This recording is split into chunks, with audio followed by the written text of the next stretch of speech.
కర్నూలు జిల్లాలో దశాబ్దాలుగా కొనసాగుతున్న కర్రల సమరం స్వల్ప ఉద్రిక్తతలు మినహా ప్రశాంతంగా ముగిసింది. గత అనుభవాలను దృష్టిలో ఉంచుకొని పోలీసులు, రెవెన్యూ అధికారులు చేపట్టిన చర్యలు కొంతవరకు పాలించాయి. కొంతమందికి గాయాలైన ప్రాణహాని తప్పడంతో పోలీసులు ఊపిరి పీల్చుకున్నారు.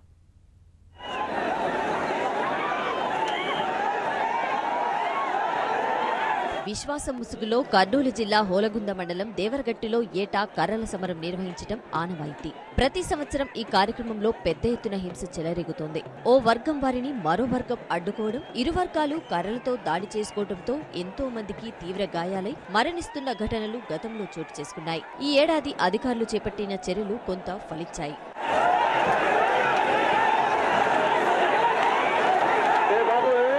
ఆలూరు సమీపంలోని దేవరగట్టు వద్ద ఎత్తైన కొండపై మాల మల్లేశ్వర స్వామి ఆలయం ఉంది. ఈ గుడిలోని దేవతామూర్తులైన మాలమ్మ, మల్లేశ్వరునికి దసరా పర్వదినాన రాత్రి 12 గంటలకు కళ్యాణం జరిపిస్తారు. అనంతరం కొండ పరిసర ప్రాంతాల్లో ఉన్న పాదాలగట్టు, రక్షపడ, శమి వృక్షం, ఎదురు బసవన్న గుడి ప్రాంతాల్లో దివిటిల వెలుతురులో విగ్రహాలను ఊరేగిస్తారు. ఈ ఉత్సవ విగ్రహాలను దక్కించుకోవడం కోసం 3 గ్రామాల ప్రజలు ఓ వర్గంగా, 5 గ్రామాల ప్రజలు మరో వర్గంగా ఏర్పడి ఉత్సవ విగ్రహాల ముందు కర్రలతో తలపడతారు. దీనినే బన్నీ ఉత్సవం అని కూడా పిలుస్తారు.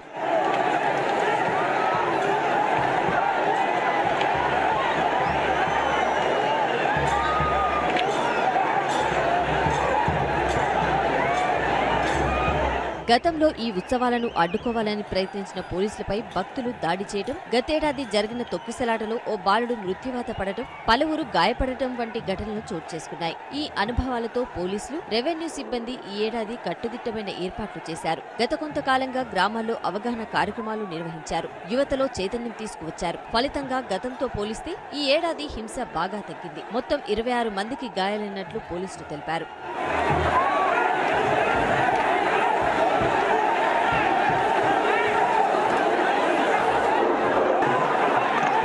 సంబరం మాటున సాగే కర్రల సమరాన్ని నిషేధించాలని 2008లో జాతీయ మానవ హక్కుల కమిషన్ NHRC ఆదేశాలు జారీ చేసింది. ఇంతవరకు ఇది ఫలించలేదు. ఆధునిక యుగంలోనూ పోలీసులు, అధికారులు దగ్గరుండి ఇలాంటి వాటిని ప్రోత్సహించటాన్ని పలువురు విమర్శిస్తున్నారు.